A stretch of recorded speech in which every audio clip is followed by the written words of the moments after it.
ચાલો મિત્રો, અગાઉના વિડિયો લેક્ચરમાં આપણે નરના પ્રજનન તંત્રની ચર્ચા કરી હતી. જો કે જન્યુ જનનનો ટોપિક એનસીઈઆરટી બુકમાં માદા પ્રજનન તંત્ર પછી આપેલો છે. છતાં પણ આપણે નર પ્રજનન તંત્રનો અભ્યાસ કરી ચૂક્યા છીએ, માટે એમાંથી નરજન્યુનું બનવું, નરજન્યુ જનન એ ઘટનાનો પણ આપણે એની સાથે જ અભ્યાસ કરી લઈશું. આ ઉપરાંત અગાઉના ટોપિકમાં આપણે સહાયક પ્રજનન ગ્રંથિઓ, ખાસ કરીને શુક્રાશય, પ્રોસ્ટેટ ગ્રંથિ અને બલ્બોયુરેથ્રલ ગ્રંથિ, આ ત્રણેય ગ્રંથિઓનું કાર્ય શું છે એ સમજવાનું બાકી રાખ્યું હતું. એટલે કે આપણે નવા પ્રશ્ન તરફ જઈએ છીએ. વીર્ય, વીર્ય શું છે? સીમેન, વીર્ય શું છે? વીર્યનું બંધારણ શું છે અને વીર્ય કેવી રીતે બને છે? સર્વપ્રથમ તો મિત્રો, હું અહીંયા વીર્યની વ્યાખ્યા લખું છું કે વીર્ય એટલે શું. તો શુક્રકોષ ધરાવતું, જેમાં શુક્રકોષો છે, શુક્રકોષ ધરાવતું સફેદ દુધિયા રંગ, ઘટ ચિકાશયુક્ત, આલ્કલીય એટલે કે બેઝિક પ્રવાહી એટલે વીર્ય. વીર્ય શું છે? વીર્યના બંધારણમાં એક તો શુક્રકોષો તો છે જ, કે જે અગાઉ આપણે ભણ્યા, શુક્રપિંડમાંથી શુક્રકોષો ઉત્પન્ન થાય છે. આ ઉપરાંત શુક્રકોષ ધરાવતું સફેદ રંગનું ઘટ ચિકાશયુક્ત અને આલ્કલીય એટલે કે બેઝિક પ્રવાહી, એનો પીએચ આંક શું છે એની પણ આપણે થોડીક વારમાં ચર્ચા કરીએ છીએ. પણ ચિકાશયુક્ત આલ્કલીય જે પ્રવાહી છે એને વીર્ય કહીશું. મિત્રો, આપણે જાણીએ છીએ કે જ્યારે સંભોગ કે મૈથુન પ્રક્રિયા થાય છે, સંભોગ મૈથુન પ્રક્રિયા, કે જેને સામાન્ય રીતે આપણે જાતીય સમાગમની પ્રક્રિયા કહીશું, તો જાતીય સમાગમ વખતે પુરુષ એટલે કે નર પ્રાણી સ્ત્રીના યોનિ માર્ગમાં પોતાના શિશ્ન વડે વીર્ય સ્ખલન કરે છે, વીર્યનું સ્ખલન કરે છે, વીર્ય ત્યાગ કરે છે. આ યોનિ માર્ગમાં ઠલવાતું જે વીર્ય છે એ વીર્યની અંદર આમ તો આ વીર્ય જે છે એ આશરે 3 થી માંડીને 4 ml જેટલું હોય છે. અને આ વીર્યમાં શુક્રકોષોની જે સંખ્યા છે, વીર્યમાં શુક્રકોષો આશરે 200 થી માંડીને 300 મિલિયન જેટલા હોય છે. અહીં જુઓ મિત્રો, મેં શબ્દ લખ્યો છે કે પુરુષ સ્ત્રીના યોનિ માર્ગમાં જાતીય સમાગમ દરમિયાન શિશ્ન વડે વીર્યનું સ્ખલન કરે છે. સ્ખલિત વીર્ય આશરે 3 થી 4 ml જેટલું હોય છે અને એની અંદર 200 થી 300 મિલિયન જેટલા શુક્રકોષો આવેલા હોય છે. આ વીર્ય કે જેની આપણે વ્યાખ્યા જોઈ ગયા, હવે બને છે કેવી રીતે, એનું બંધારણ શું છે, એને કોણ બનાવે છે, તો એની ચર્ચા કરીએ છીએ. જો મિત્રો, જેમ કે તમે જાણો છો કે નર પુરુષનું મુખ્ય પ્રજનન અંગ છે શુક્રપિંડ. આ શુક્રપિંડ કે જે પોતે ટ્વાઇસ n 46 રંગસૂત્ર ધરાવતું હશે, એ અર્ધીકરણની પ્રક્રિયા દ્વારા શુક્રકોષો ઉત્પન્ન કરશે. આ ઉત્પન્ન થતા શુક્રકોષો બધા જ એકકીય હશે, એટલે કે એમાં રંગસૂત્રોની સંખ્યા 46 ની જગ્યાએ માત્ર કેટલી હશે? 23 રંગસૂત્રો ધરાવતા શુક્રકોષો સર્જાય છે. તો આ ઘટના તો આપણે જોઈએ કે શુક્રપિંડમાંથી શુક્રકોષો બને છે. શુક્રપિંડનું કાર્ય હતું શુક્રકોષોને ઉત્પન્ન કરવા, પરંતુ આપણે વીર્યની વ્યાખ્યામાં જોયું છે કે શુક્રકોષ ધરાવતું, શુક્રકોષ તો છે જ, પણ બાકીના ભાગો તરીકે તમે જોઈ શકો છો સફેદ ઘટ ચિકાસયુક્ત આલ્કલીય પ્રવાહી એ ક્યાંથી ઉત્પન્ન થયું? તો અહીંયા આ શુક્રપિંડને તો આપણે મુખ્ય પ્રજનન અંગ કહીશું જ, પણ આ શુક્રપિંડની સાથે સાથે તમે જાણો છો કે સહાયક પ્રજનન ગ્રંથિઓ પણ હતી. સહાયક નરની સહાયક પ્રજનન ગ્રંથિઓ, અને આ સહાયક પ્રજનન ગ્રંથિમાં કોણ કોણ હતા? તો એક છે શુક્રાશય, બીજો ભાગ હતો પ્રોસ્ટેટ ગ્રંથિ, અને ત્રીજી રચના હતી બલ્બો યુરેથ્રલ ગ્રંથિ. આ ત્રણેય ગ્રંથિઓ સંયુક્ત રીતે શું ઉત્પન્ન કરશે? શુક્રાશય રસ.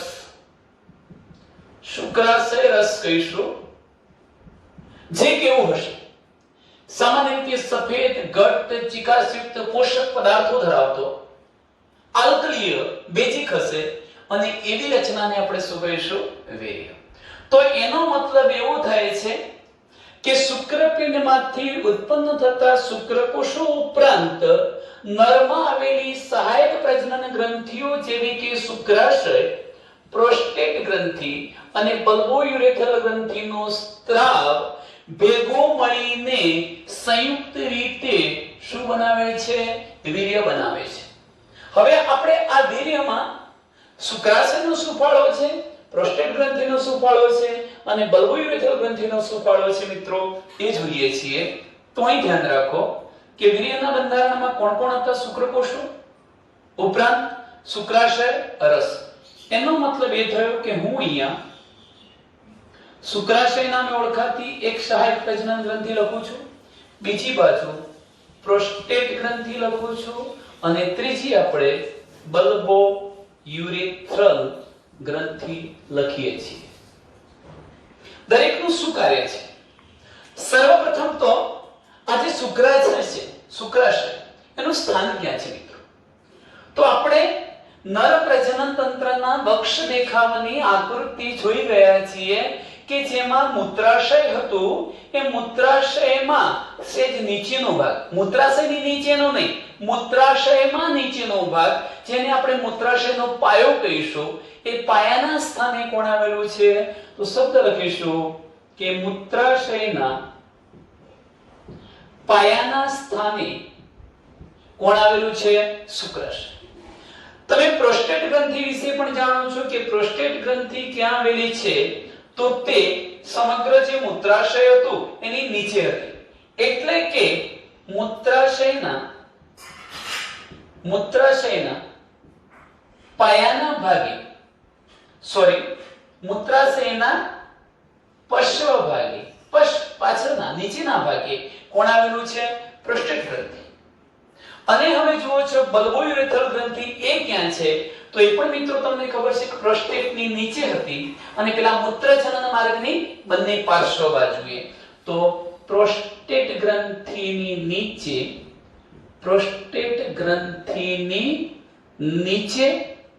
અને મૂત્રજનન માર્ગની પાર્શ્વ બાજુએ બલ્બોયુરેથ્રલ ગ્રંથિ આવેલી છે. ચાલો આ વાત થઈ આ ત્રણેય સહાયક ગ્રંથિઓના સ્થાનની. હવે શું કાર્ય કરે છે? તો જુઓ મિત્રો, વીર્ય જે 4 થી 5 ml કે 3 થી 4 ml વીર્યનું સ્ખલન થાય છે, એ વિર્યનો જે કુલ જથ્થો હતો એ કુલ જથ્થા પૈકી 60% જેટલું વીર્યનું પ્રવાહી કોના દ્વારા ઉત્પન્ન થાય છે? શુક્રાશય દ્વારા. તો વીર્યનું 60% જેટલું જે પ્રવાહી છે એ પ્રવાહી કોણ પેદા કરે છે? શુક્રાશય પેદા કરે છે. મિત્રો અહીંયા જુઓ કે શુક્રાશય દ્વારા જે સ્ત્રાવ થાય છે એ સ્ત્રાવ સામાન્ય રીતે ઘટ હોય છે, પીળાશ પડતા રંગનો હોય છે, પણ સંપૂર્ણ પીળાશ પડતો નહીં. આ સ્ત્રાવ ઘટતો હોય છે પણ પીળાશ પડતા સફેદ રંગનો, બિલકુલ સફેદ વ્હાઈટ ભાગ નહીં, પણ થોડો પીળાશ પડતો સફેદ રંગનો હોય છે. એના બંધારણની અંદર જોવા જઈએ તો શર્કરા કાર્બોદિત આવેલા હોય છે, વિટામિન સી હોય છે, કેલ્શિયમ પણ હોઈ શકે. તો આ પ્રકારના પોષક ઘટકો પણ શુક્રાશય સ્ત્રાવની અંદર હોય છે. શુક્રાશયમાંથી સ્ત્રાવ પામતો જે ઘટ પીળાશ પડતો સફેદ રંગનું પ્રવાહી હતું એમાં શર્કરા, વિટામિન સી અને કેલ્શિયમ જેવા ઘટકો પણ હોય છે અને તેથી જ એનું કાર્ય શું બને છે તો એ વિકાસ પામતા જે શુક્રકોષો છે એ શુક્રકોષોને પોષણ પૂરું પાડે છે, ન્યુટ્રિશન પૂરું પાડે છે. ચલો આ વાત થઈ શુક્રાશયની. હવે આપણે બીજા નંબરના શબ્દને સમજીએ છીએ પ્રોસ્ટેટ ગ્રંથિ. જે મૂત્રાશયના પશ્વ ભાગે આવેલી ગ્રંથિ છે એ પણ નરની સહાયક પ્રજનન ગ્રંથિ છે. આ પ્રોસ્ટેટ ગ્રંથિમાંથી જે સ્ત્રાવ ઉત્પન્ન થાય છે એ દુધિયા રંગનો હોય છે, સફેદ દુધિયા રંગનો સ્ત્રાવ. તો પ્રોસ્ટેટ ગ્રંથિનો સ્ત્રાવ જે થાય છે કેવા રંગનો છે મિત્રો? દુધિયા રંગનો. એનું કાર્ય શું છે તો એનું કાર્ય છે શુક્રકોષોને સક્રિય રાખવા અથવા સક્રિય કરવા, એને ક્રિયાશીલ રાખવા. આ કાર્ય કોનું થશે? પ્રોસ્ટેટ ગ્રંથિનું. અને હવે આપણે ત્રીજા નંબરની ગ્રંથિ જોઈએ છીએ બલ્બોયુરેથલ ગ્રંથિ. આ બલ્બોયુરેથલ ગ્રંથિ પ્રોસ્ટેટ ગ્રંથિના નીચે અને મૂત્રજનન માર્ગની બંને પાર્શ્વ બાજુ આવેલી છે. આ ગ્રંથિ દ્વારા જે સ્ત્રાવ થાય છે એ સ્ત્રાવ પોતે આલ્કલીય એટલે કે બેઝિક હોય છે અને એનું મુખ્ય કાર્ય એ છે કે ઘર્ષણ નિરોધક તરીકે વર્તે છે. આ ઘર્ષણ નિરોધક ઊંઝણ તરીકે વર્તે છે, લુબ્રિકન્ટ તરીકે.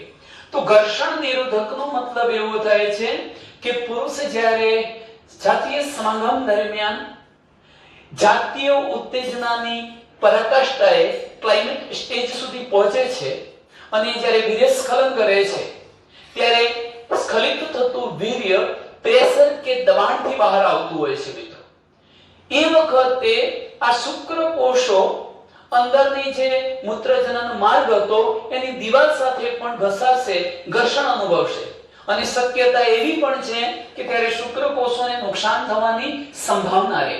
આવું ન થાય એટલા માટે એને ઘર્ષણથી બચાવવા ઘર્ષણ નિરોધક તરીકે વર્તતા અથવા ઊંઝણ તરીકે વર્તતા પ્રવાહીનો સ્ત્રાવ કોણ કરે છે? બલ્બોયુરેથલ ગ્રંથિ કરે છે. તો આ રીતે તમે જોઈ શકો છો કે શુક્રપિંડમાંથી ઉત્પન્ન થતા આ શુક્રકોષો અને ત્રણ સહાયક પ્રજનન ગ્રંથિઓ દ્વારા ઉત્પન્ન થતો આ શુક્રાશય રસ ભેગો મળે છે અને પરિણામે શુક્રકોષ ધરાવતું સફેદ ઘટ્ટ ચિકાસયુક્ત અને આલ્કલીય પ્રવાહી નિર્માણ પામે છે જેને આપણે શું નામ આપીએ છીએ? વીર્ય.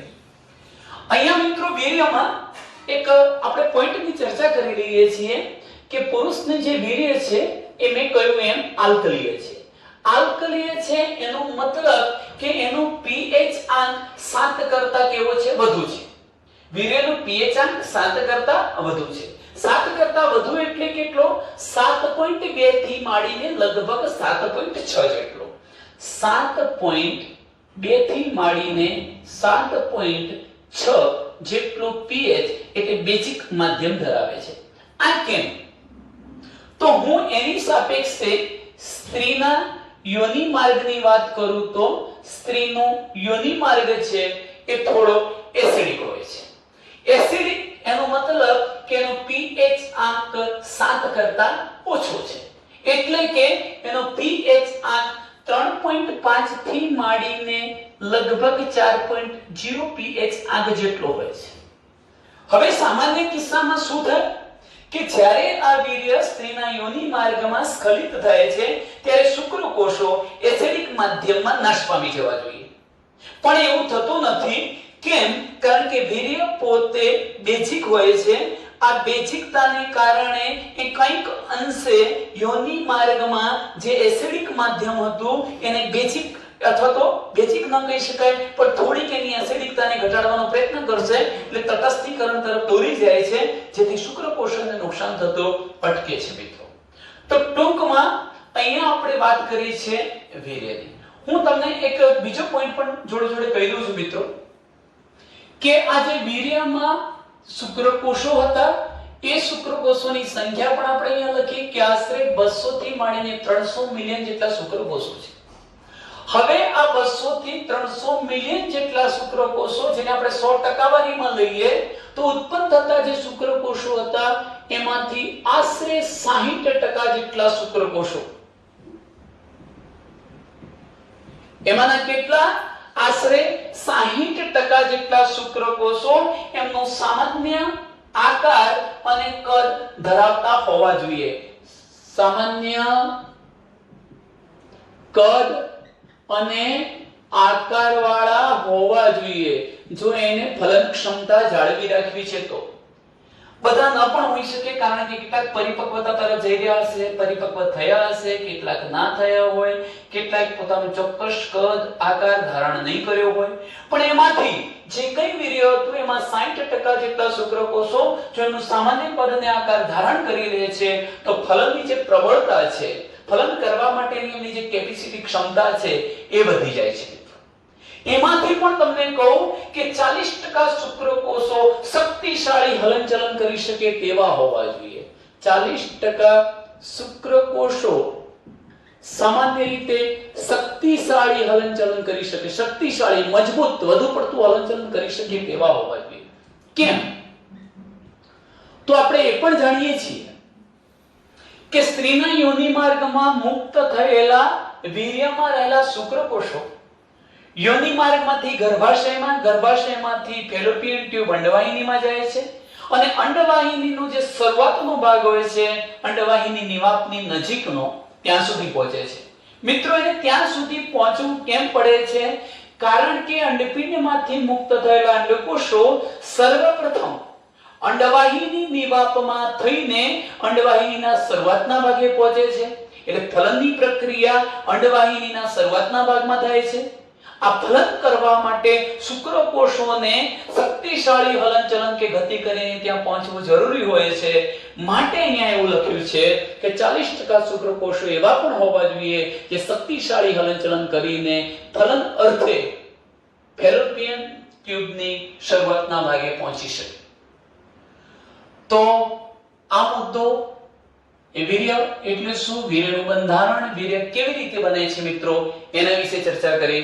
હવે આપણે એક નવો પોઈન્ટ સમજીએ છીએ જેનું નામ છે જન્યુજનન. જન્યુજનન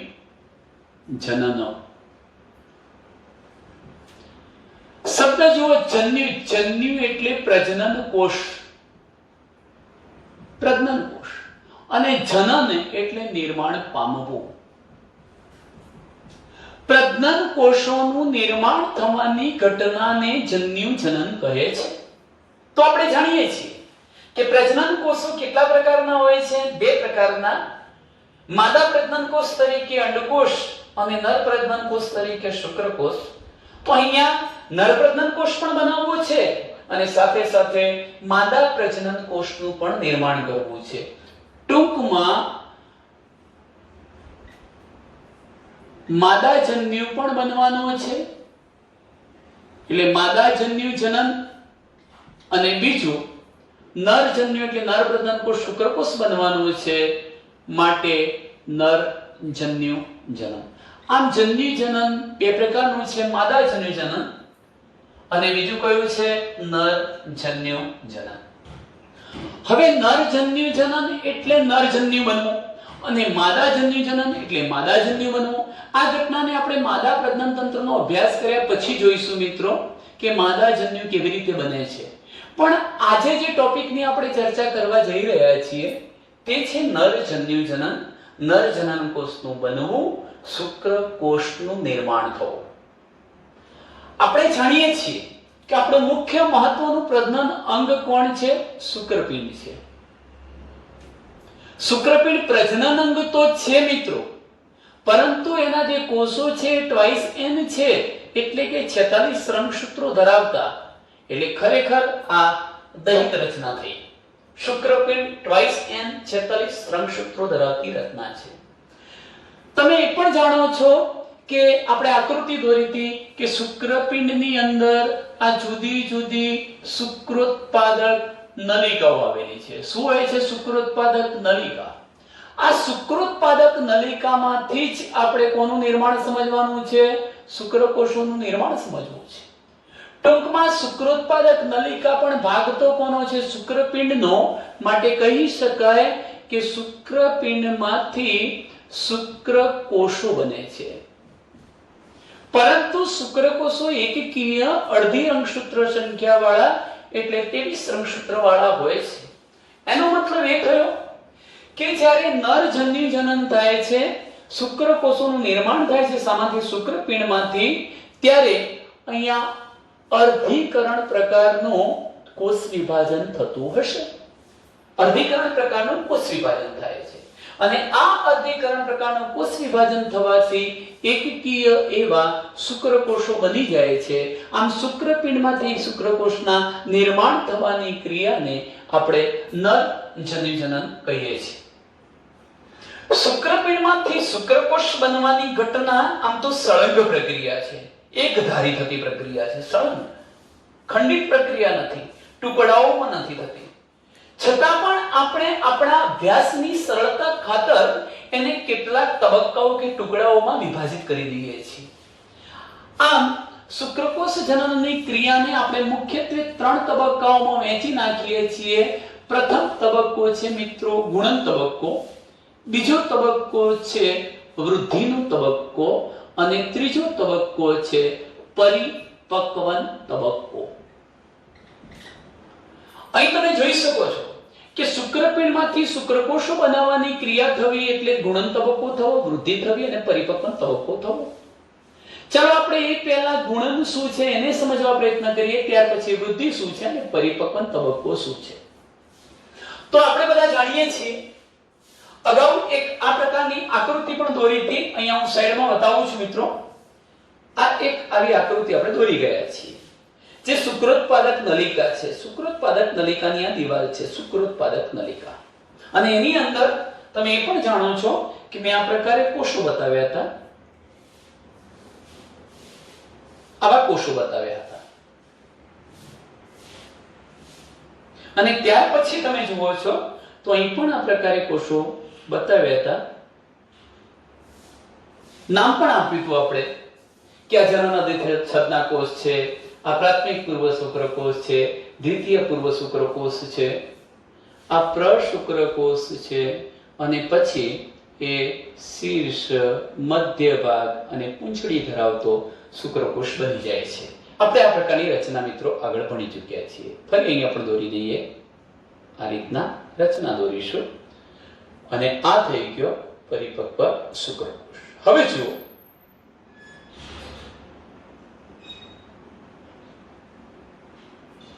એક શબ્દ બીજો પણ મેં તમને કહ્યો હતો કે અંદર આ પ્રકારના કોષો છે.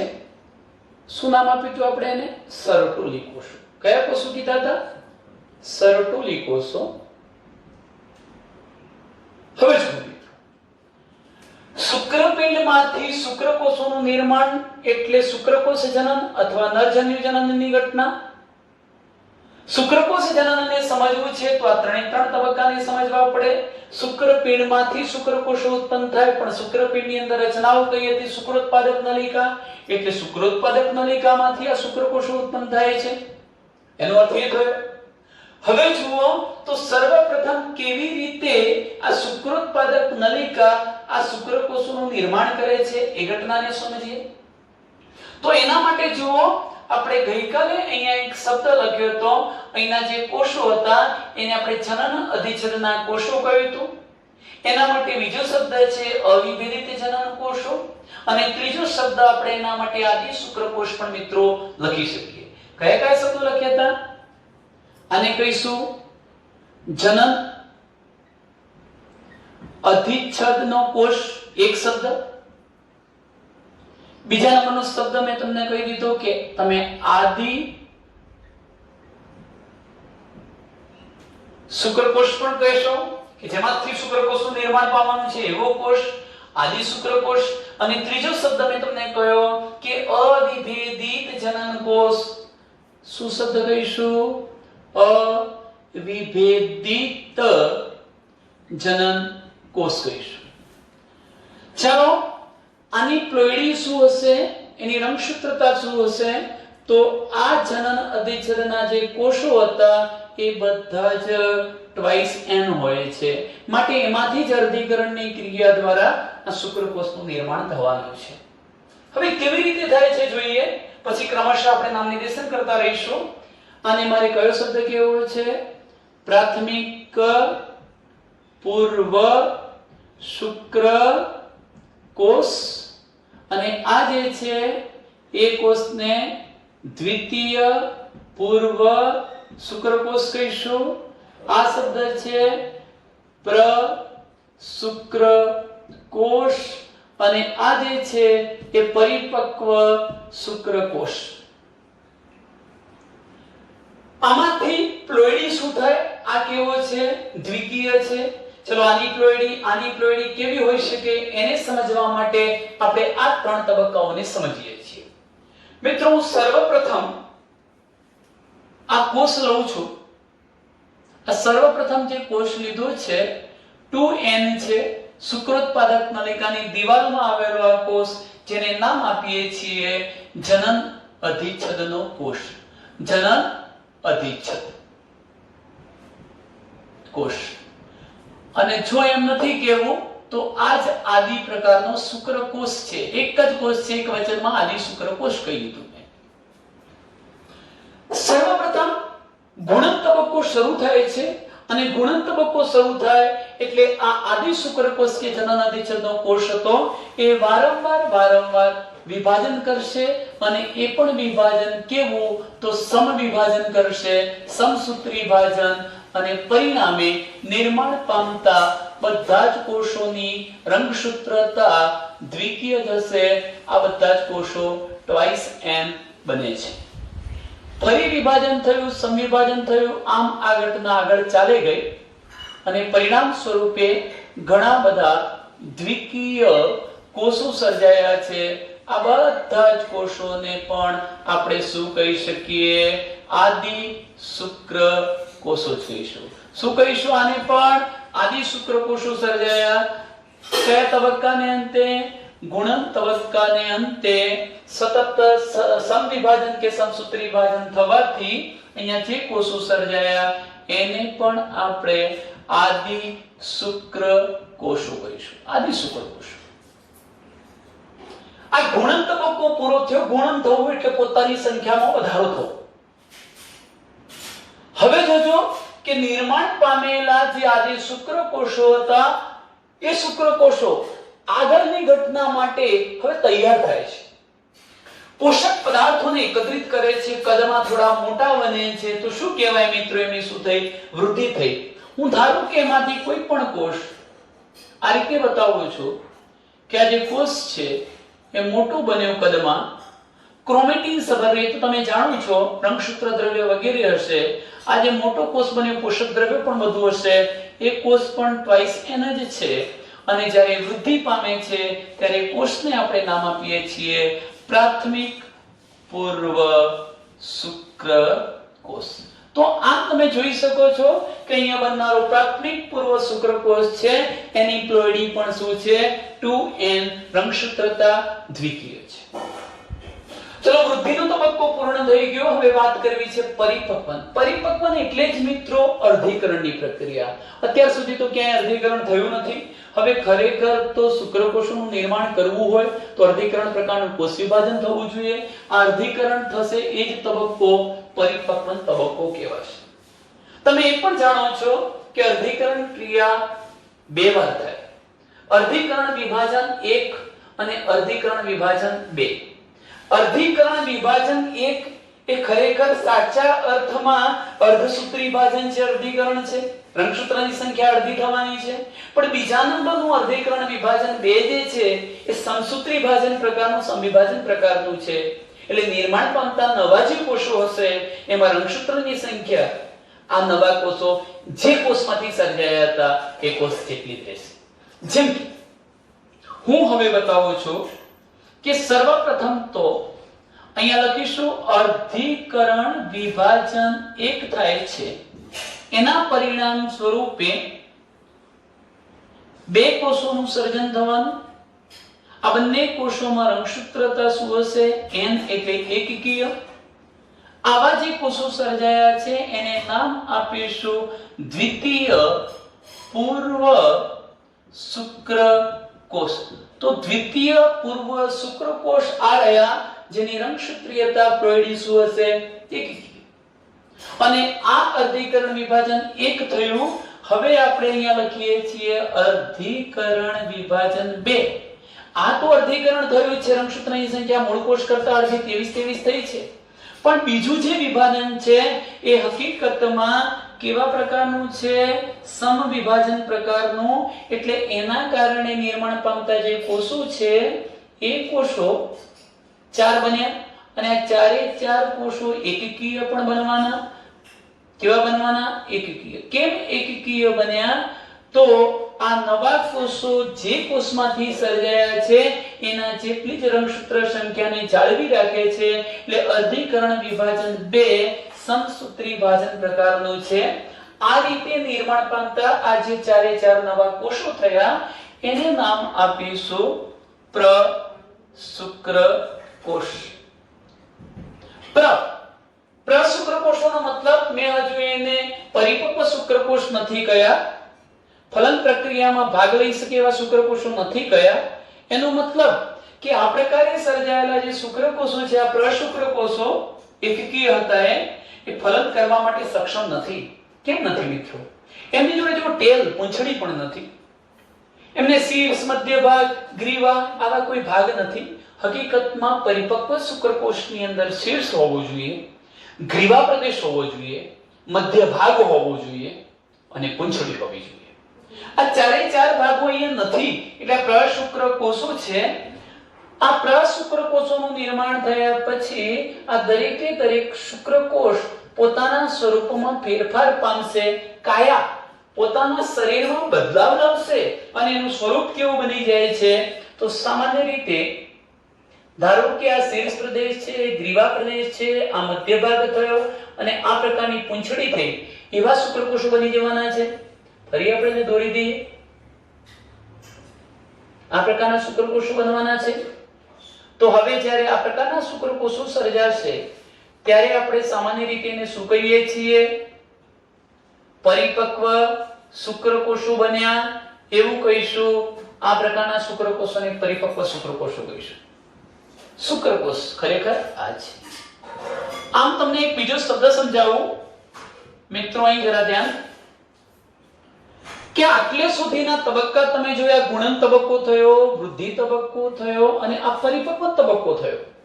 આ ત્રણે 3 તબક્કા દરમિયાન ફક્ત પ્રશુક્રકોષોનું નિર્માણ થયું છે. એટલે આખી શુક્રકોષ જનનની ઘટનાને 2 તબક્કામાં વહેંચી શકીએ. એક તો પ્રશુક્રકોષોનું નિર્માણ થવાની ઘટના, એટલે પેલા 3 તબક્કા સમાઈ જશે. કયા તબક્કામાં? પ્રશુક્રકોષનું નિર્માણ, એક ક્રિયા જેમાં 3 પેટા તબક્કા સમાઈ ગયા. અને બીજો તબક્કો શું હશે કે આ પ્રશુક્રકોષોમાંથી પરિપક્વ શુક્રકોષો બની જવા એ ઘટનાને શુક્રકાયાંતરણ કહેવાય. શું કહેવાય? શુક્રકાયાંતરણ. આમ સમગ્ર શુક્રકોષ જનનની ક્રિયાને 2 ભાગમાં વિભાજિત કરી શકાય. પ્રશુક્રકોષોના નિર્માણની પ્રક્રિયા અને શુક્રકાયાંતરણની પ્રક્રિયા. આ રીતે શુક્રકોષો નિર્માણ પામે છે. શુક્રકોષ જનનની ઘટના કહેવાય મિત્રો. હવે આ જે શુક્રકોષો સર્જાયા છે એ શુક્રોત્પાદક નલિકામાંથી હવે શું કરશે? તમે એ પણ જાણો છો, હું તમને એક અગત્યનો પોઈન્ટ કહી દઉં છું કે આ શુક્રકોષ જનનની ઘટના કોના વડે નિયંત્રિત છે? તો મિત્રો આ પ્રકારની એક આકૃતિ તમે ધોરણ 11 માં સમજ્યા છો. જો કે હું આછો ખ્યાલ આપી દઉં છું તમને કે આ નામ તમે સાંભળેલું હશે, હાઇપોથેલેમસ.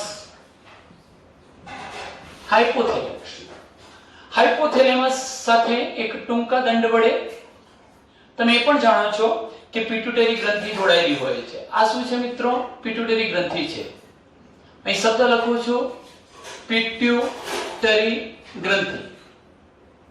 પિટ્યુટરી ગ્રંથિને પણ 2 ભાગમાં આપણે વિભાજિત કરી દઈશું. પિટ્યુટરી ગ્રંથિનો અગ્રખંડ અને પિટ્યુટરી ગ્રંથિનો પશ્ચખંડ. એડિનોહાઇપોફાઇસિસ, ન્યુરોહાઇપોફાઇસિસ એવા શબ્દો તમે ધોરણ 11 માં સમજીને આવ્યા છો. મહત્વની બાબત શું છે તો એ પણ તમે જાણો છો કે અહીંયા હાઇપોથેલેમસ ચેતાસ્ત્રાવી કોષોથી બનેલું છે, આ ચેતાકોષો છે, પણ એ ચોક્કસ પ્રકારના અંતઃસ્ત્રાવનો સ્ત્રાવ કરે છે, માટે આપણે એને ચેતાસ્ત્રાવી કોષો પણ કહીશું. એમાંથી આ ચેતાક્ષ તો છેક પશ્ચ પિટ્યુટરી ગ્રંથિ સુધી પહોંચતો જ હતો અને આ ભાગ માટે તો ન્યુરોહાઇપોફાઇસિસ. પરંતુ અહીંયાથી તમે જુઓ છો કે આ જે ચેતાકોષો બતાવ્યા છે એ છેક અગ્ર પિટ્યુટરી ગ્રંથિ સુધી નથી પહોંચતા. એનો મતલબ કે એ ચોક્કસ પ્રકારના અંતઃસ્ત્રાવોનો અહીંયા સ્ત્રાવ કરશે અને એ અંતઃસ્ત્રાવો રુધિર દ્વારા વહન પામીને આગળ પસાર થવાના છે. અને અહીંયા પણ તમને રુધિર કેશિકાનું આ પ્રકારે જાળું એ વખત બતાવ્યું હશે એટલે એમ કહી શકાય જે રુધિર વાહિનીના બંને છેડે રુધિર કેશિકાનું જાળું છે એવી શિરાને આપણે નિવાહિકા શિરાઓ કહીશું. આ નિવાહિકા તંત્ર થયું આખો. આ નિવાહિકા તંત્ર દ્વારા વહન પામીને અંતઃસ્ત્રાવ ક્યાં આવી શકતા હતા? અગ્ર પિટ્યુટરી ગ્રંથિમાં. ચલો આ બધી બાબતો તો આપણે સમજ્યા હતા, એના રિવિઝનની પણ આમ તો જરૂરિયાત નથી. પણ મહત્વનો પોઈન્ટ શું છે મિત્રો? એક શબ્દ યાદ કરો કે અગ્ર પિટ્યુટરીમાંથી ગોનેડોટ્રોપિન હોર્મોન્સ ઉત્પન્ન થતા હતા. ગોનેડોટ્રોપિન. અને આ ગોનેડોટ્રોપિનમાં બે અંતઃસ્ત્રાવો હતા, ફોલિકલ સ્ટિમ્યુલેટિંગ હોર્મોન્સ અને લ્યુટિનાઇઝિંગ હોર્મોન્સ LH. ક્યાં ઉત્પન્ન થાય અને કેવી રીતે ઉત્પન્ન થાય? શા માટે એમને ગોનેડોટ્રોપિન ગયા? કારણ કે એ જાતીય અંતઃસ્ત્રાવો છે, જનન અંગોની ક્રિયા સાથે સંકળાયેલા અંતઃસ્ત્રાવો છે, માટે આપણે એને ગોનેડોટ્રોપિન પ્રકારના અંતઃસ્ત્રાવો કહીશું.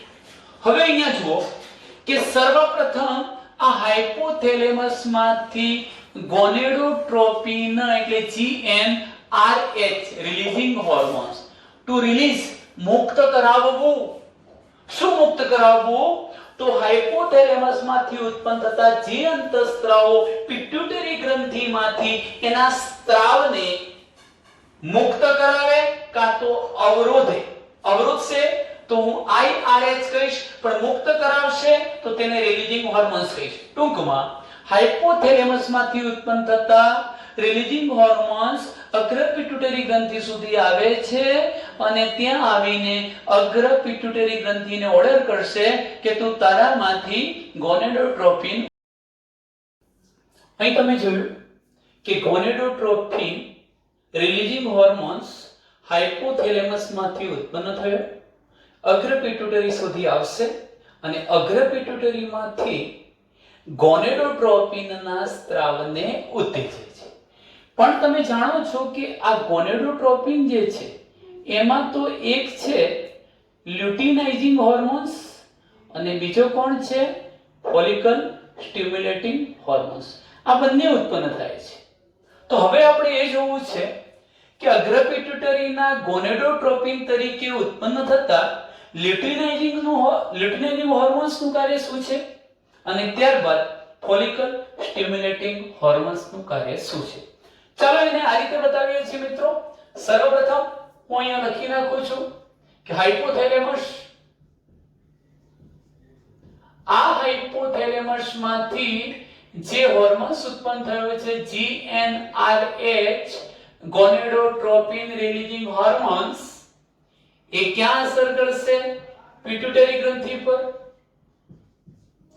અગ્ર પિટ્યુટરી ગ્રંથિ હવે એની અસર તળે શું ઉત્પન્ન કરશે? ગોનેડોટ્રોપિન હોર્મોન્સ. ગોનેડોટ્રોપિન હોર્મોન્સ તરીકે કોણ કોણ ઉત્પન્ન થાય? લ્યુટિનાઇઝિંગ હોર્મોન્સ અને ફોલિકલ સ્ટિમ્યુલેટિંગ હોર્મોન્સ. આપણે એ જોવું છે કે આ લ્યુટિનાઇઝિંગ હોર્મોન્સ શું કાર્ય કરે છે અને ફોલિકલ સ્ટિમ્યુલેટિંગ હોર્મોન્સ શું કાર્ય કરે છે મિત્રો? લ્યુટિનાઇઝિંગ હોર્મોન્સ LH એ લેડિંગ કોષો પર, લેડિંગ સેલ પર અસર કરશે અને લેડિંગ સેલ પર અસર કરીને તે એન્ડ્રોજેન્સ પ્રકારના અંતઃસ્ત્રાવોનો સ્ત્રાવ પ્રેરાશે. પરિણામ સ્વરૂપે સમગ્ર શુક્રકોષ જનનની ઘટનાનું નિયમન થવાનું. તો લ્યુટિનાઇઝિંગ હોર્મોન્સ, આ લ્યુટિનાઇઝિંગ હોર્મોન્સ કોના પર અસર કરે છે? લેડિંગ સેલ પર અસર કરશે, લેડિંગ કોષો પર અસર કરશે. મિત્રો જુઓ છો તમે અહીંયા આ કોણ છે? શુક્રોત્પાદક નલિકાઓ, એમની વચ્ચે ગોઠવાયેલો કોષોનો સમૂહ લેડિંગ સેલ કે આંતરાલીય કોષો, ત્યાં અસર કરશે કોણ? Luteinising hormone. અને એ લેડિંગ સેલમાંથી કોના સંશ્લેષણને નિસ્ત્રાવને ઉત્તેજશે? એન્ડ્રોજેન્સ. પણ એન્ડ્રોજેન્સમાં મુખ્ય કોણ હશે? ટેસ્ટોસ્ટેરોન પ્રકારના અંતઃસ્ત્રાવોના સ્ત્રાવને ઉત્તેજે છે. હવે આ રીતે જ્યારે લ્યુટિનાઇઝિંગ હોર્મોન્સની અસર હેઠળ એન્ડ્રોજેન્સ ઉત્પન્ન થવાનો લેડિંગ સેલમાંથી એ શું કરશે? સમગ્ર શુક્રકોષ જનનની ક્રિયાને ઉત્તેજશે. એટલે કે શુક્રપિંડમાંથી શુક્રકોષોના નિર્માણની ક્રિયાને ઉત્તેજે છે. શુક્રકોષ જનનને ઉત્તેજે છે. આ કાર્ય થયું લ્યુટિનાઇઝિંગ હોર્મોન્સ. ચલો, ફોલિકલ સ્ટિમ્યુલેટિંગ હોર્મોન્સ નું કાર્ય શું થાય છે? આ જે ફોલિકલ સ્ટિમ્યુલેટિંગ હોર્મોન્સ છે મિત્રો, એ ફોલિકલ સ્ટિમ્યુલેટિંગ હોર્મોન્સ અસર કરે છે સર્ટોલી કોષો પર. આ કોષો કયા છે? સર્ટોલી કોષો. કોની વચ્ચે આવેલા છે? શુક્રકોષોની વચ્ચે. એવા સર્ટોલી કોષો પર અસર કરે છે અને સર્ટોલી કોષોને ઉત્તેજીને શુક્રકોષોના પોષણ માટે એમને પ્રેરે છે, જેથી કરીને વિકસતા શુક્રકોષોને પોષણ આપે. આમે આ જે પરિપક્વ શુક્રકોષો નિર્માણ પામવાના એ આ સર્ટોલી કોષોમાં અંતઃપ્રસ્થાપિત થતા હોય છે. તો આ કાર્ય થયું ફોલિકલ સ્ટિમ્યુલેટિંગ હોર્મોન્સ. એક બીજું કાર્ય પણ છે ફોલિકલ સ્ટિમ્યુલેટિંગ હોર્મોન્સ નું મિત્રો. એ કાર્ય કયું? તમે જુઓ છો કે પ્રશુક્રકોષો કઈ રચનામાં ફેરવાય છે? શુક્રકોષોમાં. આ ઘટનાને શું કહેવાય છે? શુક્રકાયાંતરણ. તો જો શુક્રકાયાંતરણ થવાનું હોય, શુક્રકાયાંતરણ, તો શુક્રકાયાંતરણની ક્રિયા માટે મદદરૂપ થતા જે કંઈ કારકો હશે, ઘટકો હશે, એ મદદ કરતા કારકોનો સ્ત્રાવ કરવાનું કામ પણ કોણ કરાવશે? ફોલિકલ સ્ટિમ્યુલેટિંગ હોર્મોન્સ કરાવે છે. હવે મિત્રો એક બીજા નંબરના ટોપિકની આપણે ચર્ચા કરવી છે કે અહીંયા તમે વિચારો કે આ જે શુક્રકોષો બની ગયા એ બનવાના ક્યાં? શુક્રોત્પાદક નલિકામાં. શુક્રોત્પાદક નલિકામાંથી તેઓ ક્યાં જશે? વૃષણજાળમાં. વૃષણજાળમાંથી તેઓ ક્યાં જવાના? શુક્રવાહિનીઓમાં. શુક્રવાહિનીમાંથી અધિવૃષણ નલિકા, પછી શુક્રવાહિનીમાં પ્રવેશવાના. અને શુક્રવાહિની મારફતે અનેક પ્રકારની અથવા 3 પ્રકારની જે ગ્રંથિઓ હતી એમનો સ્ત્રાવ બળવાનો, વીર્ય બનવાનું અને એનો ત્યાગ મૂત્ર જનન માર્ગ મારફતે બહાર થવાનો.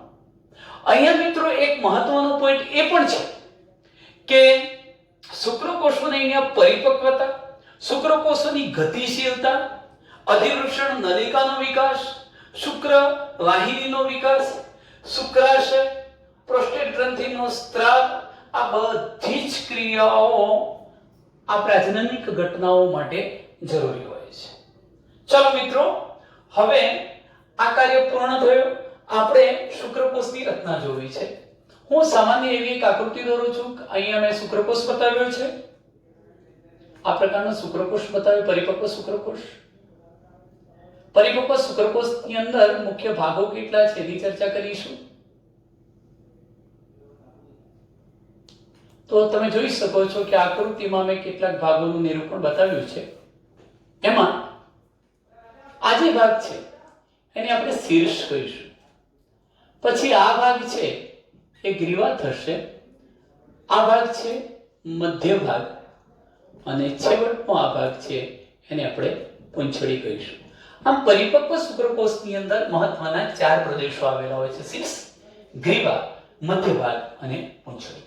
એ પૈકી જુઓ કે આ શીર્ષની અંદર એક ચપટું એકકીય કોષ કેન્દ્ર આવેલું હોય છે. ચપટું એકકીય કોષ કેન્દ્ર અને એની ટોચે આ જે ટોપી જેવો તમને ભાગ દેખાય છે, આખો આ ટોપી જેવો ભાગ, એ પ્રદેશને આપણે શુક્રકોષનો અગ્ર પ્રદેશ, શુક્રાગ્ર કહીશું. મિત્રો, આ શુક્રાગ્ર પ્રદેશની અંદર એક વિશિષ્ટ પ્રકારનો ઉત્સેચક હાઇલ્યુરોનિડેઝ ઉત્પન્ન થાય છે. એનું કામ શું છે? જ્યારે આ શુક્રકોષને અંડકોષની અંદર પ્રવેશવાનું હશે ત્યારે અંડપળની અંદર એક છિદ્ર પાડી અને શુક્રકોષનો પ્રવેશ શક્ય બનાવે છે. સમગ્ર શુક્રકોષ આ તમે જોઈ શકો છો રસસ્તર વડે ઘેરાયેલી રચના છે. ચલો એક અન્ય વિસ્તાર છે મધ્યપ્રદેશ, મધ્ય ભાગ. આ મધ્ય ભાગની અંદર શું આવેલું હોય છે? તો મધ્ય ભાગની અંદર વધુ માત્રામાં કણાભસૂત્રો આવેલા હોય છે. કણાભસૂત્રો શાના માટે છે? તો અહીંયા આવેલા જે કણાભસૂત્રો છે એના કારણે વિપુલ પ્રમાણમાં એટીપી શક્તિનું નિર્માણ કરી શકાય છે અને આ શક્તિના કારણે જ આ જે શુક્રકોષો હતા હલનચલન કરી શકે છે, પ્રજનન માટેની ક્ષમતા કેળવી શકે છે. અહીંયા એક આ મધ્યસ્થ અક્ષ છે, ખરેખર તો એનું નિર્માણ તારા કેન્દ્રમાંથી થવાનું છે. ઓકે મિત્રો, અને આ પૂંછડી એને હલનચલનમાં મદદરૂપ થાય છે. ટૂંકમાં અત્યાર સુધીની જે ઘટના આપણે ભણ્યા એ નરજન્યુ જનન પૂરું થયું, એમાં મેં શુક્રકોષની રચના પણ પૂરી કરી છે.